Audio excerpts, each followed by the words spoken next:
messe anniversaire du décès du premier président de la République de Côte d'Ivoire, Félix Houphouët-Boigny, est décédé le 7 décembre 1993 dans son village natal, Yamoussoukro.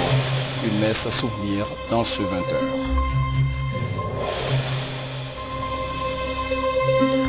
Le ministre d'État, ministre des Affaires étrangères, Charles Dibé Kofi, était ce matin face aux députés de l'Assemblée nationale. Le chef de la diplomatie ivoirienne a présenté 3 projets de loi, dont celui portant sur la Convention de Kyoto. 14 millions d'électeurs ghanéens se sont rendus aux urnes ce vendredi pour élire le nouveau président de la République du Ghana. Voilà pour les principaux titres de ce 20h. Bonsoir et bienvenue à ce point complet de l'actualité nationale et internationale. C'est aujourd'hui le 19e anniversaire de la mort de Félix Houphouët-Boigny, le père fondateur de la Côte d'Ivoire moderne. Né le 18 octobre 1905, Félix Houphouët-Boigny a marqué le monde entier et singulièrement son pays, la Côte d'Ivoire. Et à l'occasion du 19e anniversaire du rappel à Dieu du père fondateur de notre pays, la Côte d'Ivoire moderne, parti qu'il a fondé, le PDCI, a organisé ce matin une messe anniversaire en son honneur à l'église Saint-Jean, le témoignage de Honorine Agnigori.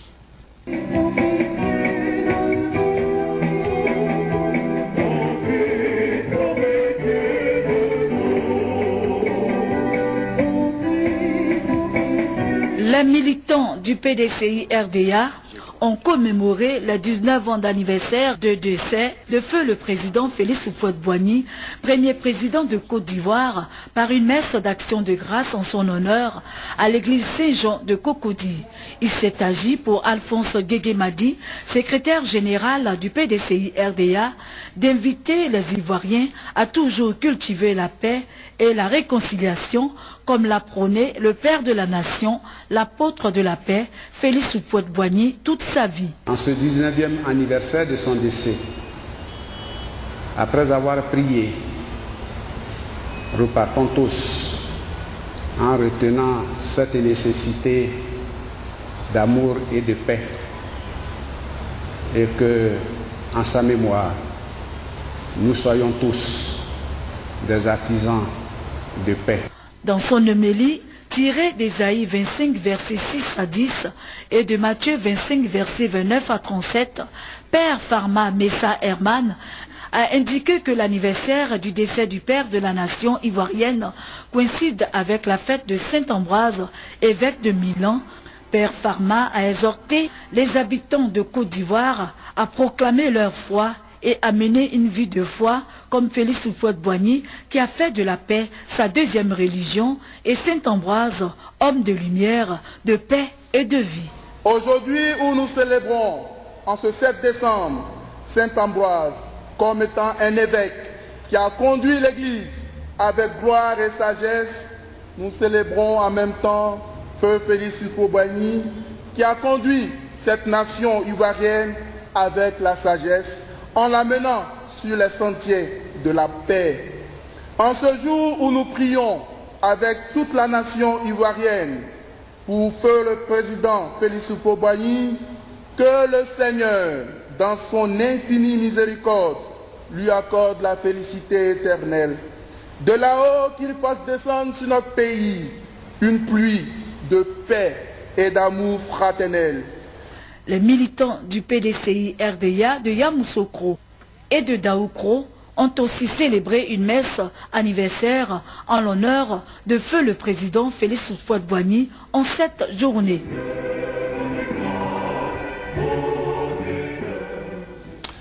Voilà, dans l'actualité, le Premier ministre ivoirien a quitté Paris.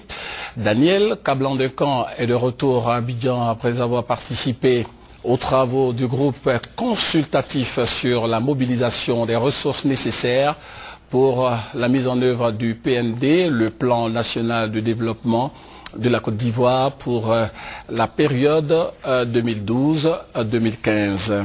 Dès son arrivée, le tout nouveau Premier ministre ivoirien a voulu faire le point de cette mission au micro des journalistes de la presse nationale et internationale.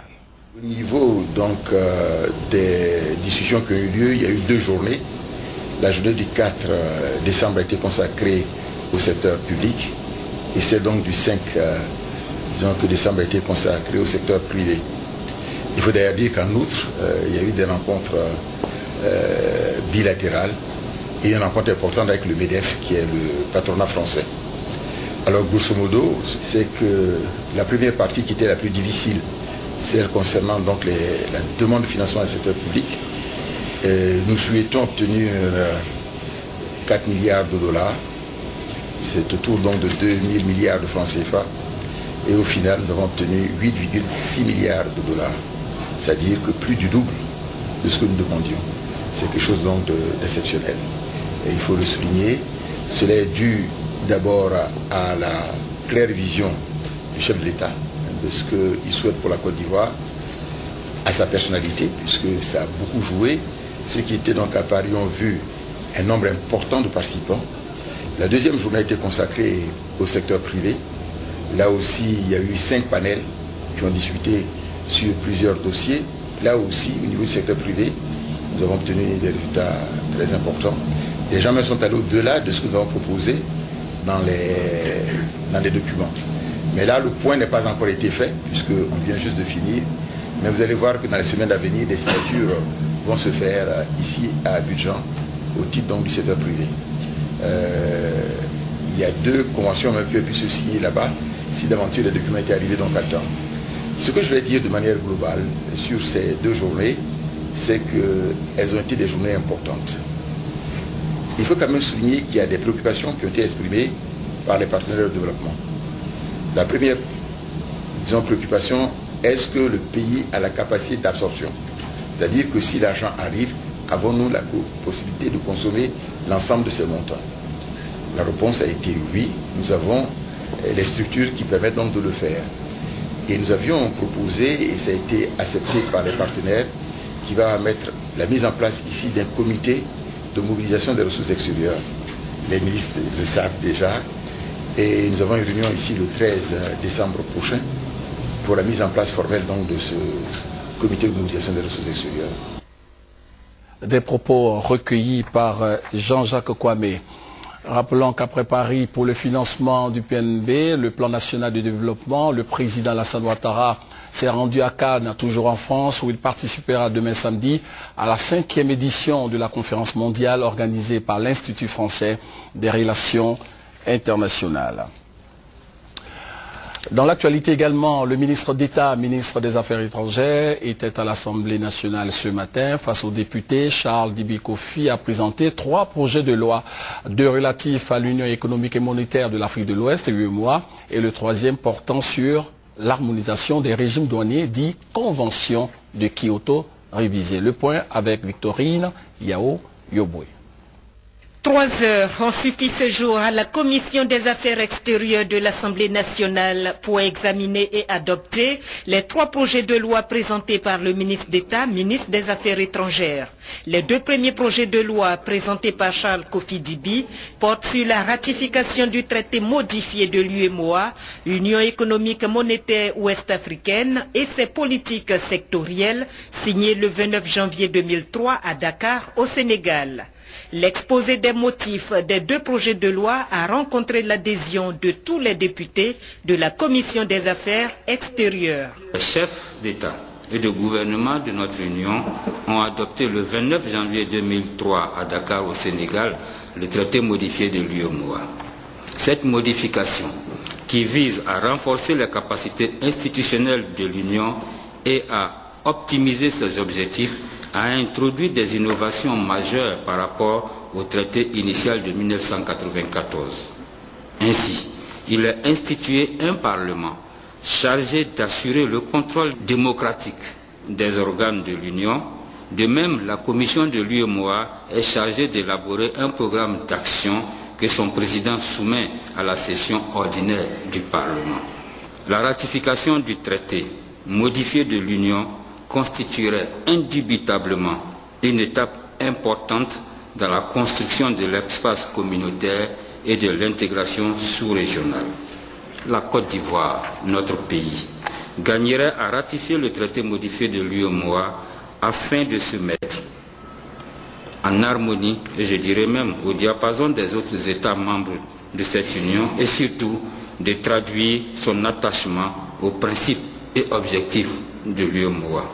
Le troisième projet de loi est un protocole d'amendement de la Convention internationale pour la simplification et l'harmonisation des régimes douaniers. Cette convention, connue sous le nom de Convention de Kyoto révisée, vise à mettre les douanes ivoiriennes aux normes de l'Organisation mondiale des douanes, OMD. Le ministre d'État, ministre des Affaires étrangères, a rassuré les députés que les 3 projets de loi adoptés vont une fois de plus contribuer au repositionnement de la Côte d'Ivoire. En restant à l'hémicycle, le nouveau secrétaire général de l'Assemblée nationale, Maître Fakli Konaté, a été installé et sa mission, c'est gérer une administration parlementaire neutre, mais surtout au service de tous les députés. Le témoignage de Thomas Bayenchi. À l'Assemblée nationale, il n'y a pas que des députés. Il y a l'ensemble des personnels administratifs et techniques qui accompagnent les députés dans l'accomplissement de leur mission. Leur patron est par délégation du président de l'Assemblée nationale, le secrétaire général. Après 8 mois de collaboration avec le secrétaire général par intérim, le professeur Kobiaka Basile, Guillaume Soro a nommé un autre secrétaire général en la personne de Maître Konaté Faki. Au cours de la passation des charges supervisée par la première vice-présidente, le secrétaire général sortant a exprimé sa fierté d'avoir participé à la reprise des activités de l'Assemblée nationale de Côte d'Ivoire et d'en avoir, aux côtés du président Guillaume Soro, posé les jalons de la modernisation. L'Assemblée que nous souhaitions avoir quand je suis rentré ici en 2008, c'est celle qui est maintenant sous nos yeux. L'Assemblée nationale existe. On parle d'elle.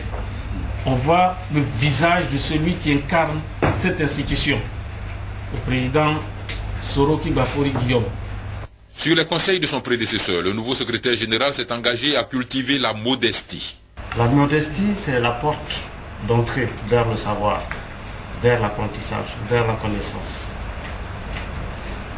La neutralité de l'administration parlementaire est une règle. C'est une règle.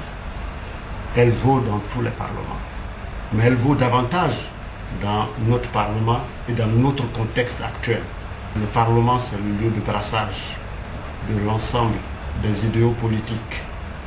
Et donc, il est important que l'administration soit une administration neutre, au service de l'activité parlementaire. Comme sur une échelle, le promu a passé ses anciennes charges de secrétaire général adjoint à M. Lat-Ndrin Lazare. Depuis sa prise de fonction, le ministre chargé de la communication, Maître Afoussiata Bambalamine, a entamé une tournée dans les structures sous sa tutelle. Son objectif, se faire une idée précise de l'organisation et du fonctionnement de ces structures du ministère de la Communication. Le témoignage de Francis Boifo et Juliette Ouya. Conseil supérieur de la publicité CSP, première étape de la visite du ministre de la Communication. Afoussiata Bambalamine est allé toucher du doigt les réalités de cet organe chargé de réglementer et de contrôler l'exercice de la profession publicitaire ainsi que le contenu des messages publicitaires avant et après la diffusion sur les supports médias. Nous avons un problème de statut juridique. Il faut une personnalité juridique à un organe comme le Conseil supérieur de la publicité qui est un organe de régulation. Parce que quand vous avez une personnalité juridique propre en tant que structure, vous pouvez agir comme une personne physique, soit au tribunal lorsque vous constatez des cas d'irrégularité, des cas de récidive. Le ministre de la Communication a dit ses ambitions pour cet organe de régulation. Je voudrais m'engager avec vous et avec votre soutien à examiner vos doléances. Mais le Conseil devrait examiner d'autres possibilités. Avoir en son sein des brigades qui seront en mesure d'aller sur le terrain, détecter effectivement des panneaux publicitaires qui sont des panneaux illicites, qui mettent en danger la sécurité de nos populations, que le Conseil supérieur de la publicité puisse avoir en son sein la mise en œuvre d'un numéro vert. À 600 mètres du Conseil supérieur de la publicité, la direction de la formation et du perfectionnement DFP. Là aussi, le ministre Afoussiata Bambalamine a été informé des difficultés auxquelles est confrontée cette structure, dont la mission principale est d'aider au renforcement des capacités des professionnels des médias. Ces difficultés sont d'ordre financier et matériel. Je reste disposé à faire de mon mieux, à vous aider, pour que cette direction joue réellement son rôle. À la direction de la communication et du multimédia, DECOM, toujours dans la commune de Cocody, ce sont des salles d'archives, des laboratoires photo non opérationnels que le ministre de la Communication a visités. Le personnel de la DECOM plaide pour la réhabilitation de ces infrastructures techniques. J'ai regardé des photos d'archives, j'ai vu que c'était un trésor qu'il fallait préserver coûte que coûte. Mais je pense qu'avant tout cela, il faut qu'un travail de réflexion profonde doit être mené ensemble. Pour savoir, au regard donc, je dirais, du changement aujourd'hui des médias, des moyens de communication, pour répondre aux besoins de nos populations. Dernière étape de la tournée du nouveau ministre de la Communication ce jeudi, l'Institut des sciences et techniques de la communication, ISTC. Dans les salles de classe, enseignants et étudiants s'emploient à terminer le programme du jour. Au studio télé, c'est la pratique professionnelle. Après des échanges avec les présentateurs du jour, le ministre et les responsables de l'ISTC ont convergé vers l'amphithéâtre en construction. Les travaux avancent, mais lentement, a dit Alfred Damoussa, le directeur de l'ISTC. L'ISTC est intéressé par le passage de l'analogique au numérique en 2015. Les équipements des régies, des studios et des salles spécialisées que vous venez de visiter ont besoin d'être renouvelés. Le ministre a dit apporter le soutien nécessaire à l'ISTC en vue de faire de l'Institut une référence en matière de formation en Afrique. Autre point de l'actualité, la salle de conférence du ministère d'État, ministère des Affaires étrangères, a abrité ce vendredi 2 cérémonies. La première porte sur la signature d'un accord de siège entre la République de Côte d'Ivoire et le Conseil de l'Entente pour redynamiser cette institution. Et la seconde a été une cérémonie de remise de dons de la République de Turquie au ministère d'État, ministère des Affaires étrangères. Léon Bro. Signature d'accord de siège entre la Côte d'Ivoire, représentée par son ministre d'État, ministre des Affaires étrangères, et le Conseil de l'Entente, représenté par son secrétaire exécutif. Objectif, consacrer le siège du Conseil de l'Entente à Abidjan. Elle constitue l'avant-dernière étape de la mise en œuvre de la réforme décidée en 2011 par les chefs d'État membres pour relancer les activités de la plus vieille institution sous-régionale. Cet accord de siège offre au Conseil de l'Entente et à ses fonctionnaires des privilèges. L'accord de siège, d'une façon générale, nous donne droit de citer, reconnaît officiellement l'existence d'une organisation sous-régionale sur le territoire de Côte d'Ivoire. Et donc, dans les termes d'un accord de siège, concède des immunités, aussi bien au personnel qu'à un certain nombre d'éléments liés à l'institution. Le ministre d'État, ministre des Affaires étrangères, se réjouit de la bonne avancée de la redynamisation du Conseil de l'Entente, conseil qui tient son sommet des chefs d'État ce mois de décembre à Niamey. À la cérémonie de signature d'accord de siège a succédé la remise de matériel informatique au ministère d'État, ministère des Affaires étrangères par le gouvernement turc. Ce don répond à la demande d'un département de ce ministère qui nous avait fait part de ses besoins suite aux dégâts subis par le ministère lors des malheureux événements post-électoraux. Ce don de matériel, une occasion pour le chef de la diplomatie ivoirienne et l'ambassadeur de Turquie d'évoquer la coopération entre leurs deux pays. Cette coopération, c'est aussi des volumes d'échanges commerciaux d'environ 100 milliards de francs CFA et une ligne aérienne Côte d'Ivoire-Turquie. De la politique à présent, le comité central de l'UDC, l'Union démocratique et citoyenne, a fait récemment sa rentrée solennelle. Cette rencontre a été une occasion pour Mel Eg Théodore, président de l'UDC, d'inviter ses militants et sympathisants de son parti à s'inscrire dans le processus de paix et de réconciliation. Zani Gabriel. Rencontre de reconnaissance du mérite de ses membres, l'Union démocratique et citoyenne, UDC, a voulu surtout inscrire cette rentrée solennelle du comité central du parti dans la remobilisation. Remobilisation basée sur la construction de la paix et non sur les vains discours, selon Mel Eg Théodore, président de l'UDC. Aujourd'hui, nous pensons qu'avec le pacte fraternel, il est temps que nous puissions nous donner la main, que nous mettions bas la terre et que nous sortions des extrémités pour aller tous ensemble nous retrouver comme nous étions avant. Cet appel à être des partisans de la paix de Mel Eg Théodore ne concerne pas seulement les 180 membres du comité central du parti, il est aussi adressé à l'ensemble de la classe politique ivoirienne. Nous nous sommes rendus compte que depuis 2007, notre discours sur la cohésion nationale, la cohésion sociale est toujours le même. Parce que déjà, les mots que en 2007 nous décrions quand le pouvoir était à gauche sont exactement les mêmes mots que nous décrions en 2012. C'est-à-dire que pour moi, les choses n'ont pas changé. On a beau faire des discours, ça ne changera rien. Passons maintenant aux actes. La commission citoyenne pour la réconciliation du parti a été présentée officiellement aux participants. Une commission créée à l'issue du 3e congrès ordinaire dans le but d'œuvrer pour la mise en place des valeurs de paix et de citoyenneté. Les membres de cette commission ainsi que ceux du comité central ont été décorés. La CEDEAO, la communauté des États de l'Afrique de l'Ouest, veut traduire sa volonté de maintenir la paix dans son espace et bientôt, les enfants à la base seront formés à la culture de la paix, de la démocratie et de la citoyenneté. Des précisions avec Mamadou Kouassi. Pendant 5 jours, les formateurs francophones de la CEDEAO ont été instruits sur l'utilisation du manuel de référence pour l'éducation aux droits humains, la culture de la paix, de la démocratie, la citoyenneté et de l'intégration régionale. Un manuel destiné aux institutions de formation des enseignants du système éducatif formel. À travers ce document, la CEDEAO, en collaboration avec l'UNESCO et la BAD, vers l'horizon 2020, une sous-région apaisée et prospère. Renforcer les capacités des enseignants pour qu'ils puissent former les enfants, pour que nous puissions édifier une société éprise de paix, de tolérance et de démocratie. Traduire ces 7 modules dans les langues nationales des États de la CEDEAO et les mettre dans les programmes d'alphabétisation des adultes et des jeunes non scolarisés de la CEDEAO pour qu'ils puissent également s'approprier ces contenus sur la citoyenneté, sur la paix.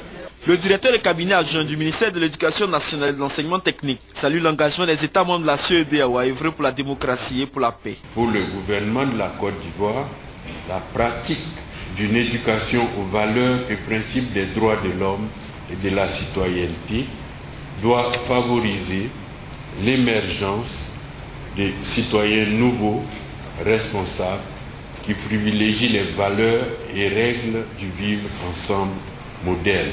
2 autres rencontres sont prévues pour les formateurs des pays anglophones et luxophones de la CEDEAO. Le manuel de référence contient 7 modules en rapport avec la démocratie, la paix, la citoyenneté, les droits humains et l'intégration sous-régionale. Dans le reste de l'actualité, la contribution des territoires au renforcement du processus d'intégration de l'Union économique et monétaire ouest-africaine. Quel défi pour le Conseil des collectivités dans l'espace UEMOA? C'est le thème qui était au centre d'une session spéciale au sommet Africité 2012. Les détails avec Lansine Ouattara, notre envoyé spécial à Dakar. Après la construction de l'Afrique des nations, les collectivités territoriales veulent s'approprier le développement du continent. Dans l'Union économique et monétaire ouest-africaine, UEMOA, cette volonté se matérialise aujourd'hui par la création du Conseil des collectivités territoriales, CCT. Le CCT est un organe d'espoir. C'est un organe d'espérance pour tous les acteurs politiques, économiques et commerciaux parce que le CCT va permettre le développement des régions. Et nous sommes décidés au niveau de la commission de l'UEMOA de faire en sorte que nous puissions les appuyer à tout moment. La session spéciale qui a réuni plusieurs membres au sommet Africité 2012 à Dakar, rendez-vous continental consacré à la gouvernance locale, avait pour but de présenter cet organisme créé par la volonté des chefs d'État des 8 pays membres de l'Union. On parle de la libre circulation des personnes et des biens, mais il y a encore des frontières, il y a encore des tracasseries douanières. Nous disons au niveau des communes, si nous avons 2-3 communes qui font frontière et qu'elles réussissent à établir un cadre de concertation, qu'elles réussissent à voter des budgets, des projets communs, peut-être que nos populations ne sentiront plus la frontière comme un point qui les sépare, mais au contraire, verront cela comme un point positif. Voilà ce que nous appelons l'intégration par la base. Plusieurs acquis à mettre au compte de cet outil visant à faciliter l'implication effective des collectivités territoriales dans le processus d'intégration régionale et la promotion de la culture de la paix. La question de la crise malienne a été évoquée lors de ce panel. Le processus de décentralisation peut permettre de prendre en compte les aspirations au niveau local, de permettre une implication effective au niveau local, mais aussi de permettre une prise de décision au niveau local. Donc nous pensons qu'avec ce mécanisme, ça nous permettra d'agir plus efficacement sur les mécanismes de prévention de conflits, mais aussi, une fois malheureusement si un conflit s'installait ou des difficultés, une crise, ça nous permettra d'impliquer plus efficacement les communautés dans la prise de décision, mais dans la recherche de solutions. À l'issue de cette rencontre, des recommandations ont été faites et portent essentiellement sur la nécessité d'impliquer les élus locaux de l'espace UEMOA dans la gestion des crises, le développement et l'intégration sous-régionale. Et sur place à Dakar, notre envoyé spécial a recueilli quelques réactions de membres de la délégation ivoirienne. Nous les écoutons. La Côte d'Ivoire a mille raisons d'être à Africité 2012 à Dakar, pour la simple et bonne raison que c'est la Côte d'Ivoire qui a initié ce grand forum des collectivités africaines. Et nous sommes venus avec une forte délégation, comme chaque année d'ailleurs, pour apporter l'expérience ivoirienne en matière de décentralisation et aussi recueillir les avancées des autres pays, parce que c'est un forum de partage en termes de coopération. Avec la crise, aujourd'hui, Abidjan se retrouve à peu près avec 6 millions d'habitants. Donc toutes les structures de base sont dépassées et c'est pouvoir comment allier, conjuguer les efforts pour que toute cette population-là puisse bénéficier, que chacun puisse avoir son cadre pour pouvoir opérer. Et le gouverneur Mambé, qui a une vision de ces choses-là, a demandé à ce que l'équipe vienne pour que, à partir de maintenant, nous puissions donner un cadre sain à Abidjan. Nous avons rencontré l'AFD, l'Agence française de développement, avec qui nous avons discuté de l'intercommunalité, puisque nous sommes dans ce processus. Il s'agit de voir de quelle façon on peut être accompagné. Nous avons aussi rencontré les autorités marocaines et sénégalaises qui ont une agence de développement des collectivités locales qui est un instrument pour développer les communes, et nous pensons que les jours à venir, nous allons pouvoir avoir un échange pour essayer de voir les conditions dans lesquelles on peut installer ce genre d'organe en Côte d'Ivoire. Africité est un forum d'échange, mais aussi de partage de bonnes pratiques. Et en cela, c'est très important qu'en tant qu'élu local, nous y soyons pour être au même niveau d'information que nos collègues des autres pays de l'Afrique, mais aussi pour faire entendre la voix de notre pays. Le dernier que j'ai assisté, c'est celui du Maroc, où j'ai vu leur nouvelle loi concernant la régionalisation et la similitudes avec la loi ivoirienne sur les conseils régionaux. Mais j'ai trouvé les similitudes sont bien parce que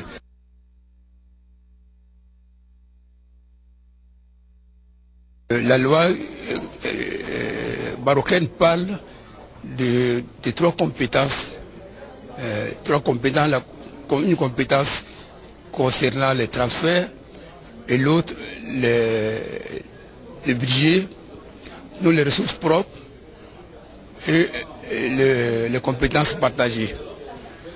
Donc, les compétences partagées, c'est une bonne chose. La Côte d'Ivoire probablement parce qu'on a la même chose. Voilà, c'était des propos recueillis par notre envoyé spécial à Dakar. Retour donc en Côte d'Ivoire, le gouverneur du district d'Abidjan, Robert Begré-Mambé, a rencontré une délégation d'hommes d'affaires venus de la Chine au centre des échanges, les relations de coopération pour le développement économique des villes et communes. Gabriel Zani. L'investissement chinois en Côte d'Ivoire, le président de la République Alassane Ouattara l'avait souhaité en août dernier au forum de Beijing en Chine. Depuis lors, les opérateurs chinois se succèdent à Abidjan à la recherche de nouvelles opportunités d'investissement. La rencontre de cet après-midi de Robert Begré-Mambé, gouverneur du district d'Abidjan avec la délégation chinoise, s'inscrit dans cette dynamique. Au cours des échanges, les dossiers pressants du district ont été remis au vice-président de l'association du peuple chinois pour l'amitié avec les pays étrangers. Il a donné l'assurance de les traiter avec le plus grand intérêt. Nous sommes venus à Abidjan, c'est principalement pour participer à une cérémonie de donation de 9 classes Zoom. Donc, et puis on a eu l'occasion d'avoir une audience avec monsieur le gouverneur du district d'Abidjan pour discuter davantage des projets de coopération. Des secteurs clés sont concernés par cette collaboration, nous dit le gouverneur. Le président et nous avons parlé de plusieurs axes de coopération. Il y a le domaine de l'éducation, de la voirie, le domaine de l'habitat et surtout le domaine du développement industriel, la coopération entre les régions, la coopération entre les entreprises et la coopération avec les deux gouvernements. Pour le gouverneur, Begré Mambé, investi en Côte d'Ivoire revient à investir pour toute la sous-région, car près de 25% des populations de cette partie de l'Afrique vivent en Côte d'Ivoire. Ranimer les liens de coopération entre les différentes régions de la Côte d'Ivoire et celles de la Chine a été aussi évoqué lors de cette rencontre en présence de l'ambassadeur de la Chine en Côte d'Ivoire. Des projets pratiques seront donc initiés dans ce sens en 2013 pour permettre le développement des affaires en Côte d'Ivoire. Ce communiqué, le ministre d'État, ministre de l'Intérieur et de la Sécurité, vu la Constitution, arrête. Article 1er, l'usage de pétards et autres substances explosives du genre est interdit sur toute l'étendue du territoire national pour la période allant du lundi 10 décembre 2012 au jeudi 31 janvier 2013 inclus. Article 2.